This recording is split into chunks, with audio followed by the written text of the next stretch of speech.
Welcome back to Pivotal Change. I hope you enjoyed your commercial break. Our next guest is a very good friend of mine, and yes, you have seen him before. It is Dustin Campbell with the Broadway Church of Christ. And as a reminder, he has a wonderful business background, a leadership background, and of course, the ministry background. Dustin, I appreciate you coming back onto the show, sir. It's good to be back with you, Ryan. I like what we're going to be talking about today. It's a deep conversation that most people are aware needs to happen, but they just don't jump into it. Last time we talked a good bit about communication and messaging and anxiety and failure and how to transition and work through a lot of those things. And today we're going to talk a little bit more about communication. But the first part is going to be about how do we communicate to people to basically be a better version of themselves, to draw up out of themselves a little bit more of what they're capable of, and a little bit better version of themselves. Can you give me some generalities on how you encourage people to improve themselves, be better versions of themselves? Absolutely. And I think we hit on it a little bit last time in the last episode, but I think the clarity of our communication, we got to meet people where they are. When you deal with people, whether it's in a congregation of people like I do every day or a big corporation, everybody's at a different place in their life. There's people at different places of the maturity level, whether it's I'm speaking to a young child at VBS or a teenager at a youth rally or a young family who's just had their first child, or maybe a middle-aged husband and wife who just said goodbye to their last child leaving home, going to school, or maybe even to a senior. Everybody's at a different level. And I think one of the greatest aspects of being a leader is having the ability to not only adapt to the audience in which we're communicating, clarity in which and how we want to communicate to them, but also being able to be a people person enough to know the people we're communicating to. I think it's very important to establish relationships with people we're leading. I want to know what's going on in their life. And I think in order to be effective leaders and effective communicators to a variety of different people, we have to know who we're communicating to. We have to know what's going on in their life, because we may look at somebody across a conference table one day and see them tear up. And if we don't know why they're tearing up, that could throw the whole meeting into a tailspin. But if we know what's going on in their life, we may have some understanding of what's happening personally with them. And we may be able to not only be that leader, but be that friend, be that person that they want to be led by. Yeah. Oh, I love that a lot. Meeting people where they are, recognizing the different stages in life. You didn't use this word, but caring about who you're talking with and having a relationship. That was you gave a big definition of what I'm just going to be a caring leader that can empathize and recognize where they're at. So people being at different stages from where they are, different walks of life. Some of them can be in great moments of angst and frustration, and other people can be completely elated and happy and impossible to turn off of their optimism. But I'd like to dial into a specific category of people that I think you have a lot of relationships with, is that there's cognitive dissonance, which is somebody's vision of themselves, their ethics, their morals, their core is one belief system or one way of thinking of themselves, but then their actions are separate from that. And it causes a lot of anxiety, depression, and frustration. How does a leader, because these people exist in businesses and families and teams and community agencies, how does somebody deal with or identify a person that's experiencing cognitive dissonance and then address that and work with them and get them to be an effective and efficient person? I think the first step we have to take is to understand that everybody struggles with that. Everybody struggles. And as a preacher, I got to go back and quote scripture, but Paul and his fight against the flesh. In fact, in Romans chapter 7 and verse 14, Paul says, I do the very things I hate. And he's talking about this stress over knowing what he should be doing versus what he's actually doing. And I think leaders need to have an understanding that not only do the people we're leading struggle with whether it's a moral standard, whether they know right and wrong, but they're put in a situation where there's peer pressure, maybe that's causing them to act in a certain way, or maybe they only feel that they're effective in certain ways if they talk certain ways in certain situations. But I think even leaders struggle with the concept of this idea of maybe we're not who we always are all the time. And I'll be honest, I think one of the biggest things that is killing leadership in our society and our cultures today is people are not willing to take ownership of who they really are, and they're fake. And the genuineness of a real leader, of somebody who's the same person Monday through Friday at work that he is with his kids on Saturday, is the effectiveness that we need to look at great leaders. You know, take a pride, and you had mentioned before that maybe I'm not your typical preacher. And man, I call that one of my biggest compliments, because I see sometimes how Hollywood or the media portrays a preacher as this somebody who gets up on Sunday morning and thinks they're holier than thou, thinks they're perfect, and everybody looks at them through these rose-colored glasses. You know, they knock on the door on a Saturday and they still got their suit and tie on.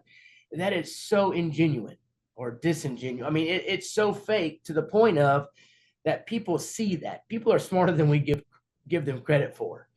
And I think in the ministry, especially for me, in the way I lead, one of the most effective ways I'm able to lead is because I want to be the same guy that they see Sunday morning presenting a lesson as the same guy they see at the ballpark on Saturday rooting on my kids, or the same guy they see at the grocery store on Thursday afternoon trying to figure out where in the world the bread aisle is. And I'm not getting frustrated with it, but I'm the same guy. And I think the realness of people allow people to lead, but also as a leader looking at people we're leading, understanding that they're also struggling with this idea that I know what I should be doing, Right. but maybe my actions are not showing that. I want to say that from a leadership perspective, we lead louder with our actions than we'll ever lead with our words. Right. Let me jump in here, Dustin, because I really want to. You're hammering a point that I want to draw out even further. So, going back to Scripture, I want to put a dichotomy on the statement. So, in the Book of Acts, it tells us, "I became all things to all people, so that I could then impact them and preach the word and get the gospel going." And as a leader, we need to be all things to all people in the capacity that I relate to each one of them. I have something in common with each one of them, but I'm not going to change my authentic self and now act like a knucklehead when I'm around the knucklehead, and act like the lustful person around the lustful, and act like the thief when I'm around the thief. But instead, I'm going to relate to the parent that's just sent their kid off to college and has the empty nest, the person that's facing retirement or medical issues or a newborn baby. I'm going to become all things to those people in empathy, not in behavior. Does that sound kind of like a point that you're driving? And even the scripture you're talking about in 1 Corinthians 9, when he says that, he says, I become all things to all people, but never outside of the law of Christ. In other words, I'm going to become all things, but I'm never going to go so far that I become wrong in what I'm doing. And I think that's a strong principle for leaders and for people who are being led. And it's an understanding that we as leaders need to have. Nobody's perfect, including ourselves as leaders. We all struggle with many different things. So I think there needs to be some grace that's applied as leaders when we're leading people who are struggling with this idea of not knowing how to act, or we know how we want to act, but we act in different ways. So I think there needs to be that grace that's implied, but also the idea that there does need to be a firm line of, hey, this is now wrong. Now it's one thing to maybe talk a different way. We may use different slang when we're with different people. We may talk like the teenagers talk when we're with the teenagers, and you all use all their new words, and I'm not going to use those words when I'm with the seniors. But at the same time, we need to not cross that line of, okay, now this has become wrong. And you know better than this, and you know how that is to act. I hope that's kind of answering your question. It does answer the question. I think that's how people can resolve that cognitive dissonance, is that they can understand that, I preach my leadership philosophy onto people. And when we complete the leadership philosophy, and actually when we're building it, I tell them, you're not a different leader at work. and you're not a different leader on your ball team or as a coach to your kids' programs. You're not a different leader to your spouse or to your children or to wherever you go, your bowling team. You're the same leader, and just the mission can change at different times, but your leadership and you are always the same. And so I think that is where we can resolve some of that cognitive dissonance. But on the same token, I'm going to talk with my bowling team a little different than I'm going to talk with the Pee Wee Soccer League, right? And again, as long as it's inside those boundaries and expectations of what is appropriate, moral, ethical, legal behavior that gets the mission accomplished and gets the job done, I think we're really hitting the nail on the head here, Dustin, which what you've said and drawn out in these points. So let me ask you this question. Final question of the night before we got to roll into commercial. If I were going to say, Dustin, give me one piece of advice, one take home that I can do today to draw myself into alignment, to get this anxiety, this frustration and fear out of the way, to get closer aligned with myself, my true self, what's an action thing I can go home and do today or tomorrow to take one step forward and getting rid of that cognitive dissonance?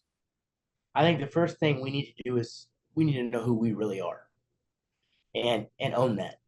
And I think, I'm a note taker. I love post-it notes. I write lists. I think sometimes when I have a lot in front of me, I want to make a list of what I'm trying to accomplish. And I think there's lists that can be made of who we really are, what we're trying to accomplish, and where we're leading people to. And I think it's healthy to get it all down on paper and determine who you really are. And are you able to be that person all the time? Because we never know who's watching.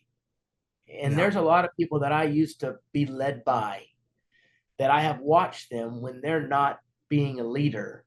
And it's really turned me off to my desire of being led by them because of how they are outside of the workplace or outside of when they think they're being watched. That's great. So Dustin, let me think. You're truly driving the point. Take note of this. Hopefully everyone's watching with pen and paper, but go put yourself on paper is what he said. Write down who you are and the action steps that you're taking and draw yourself out in that capacity to find your true self.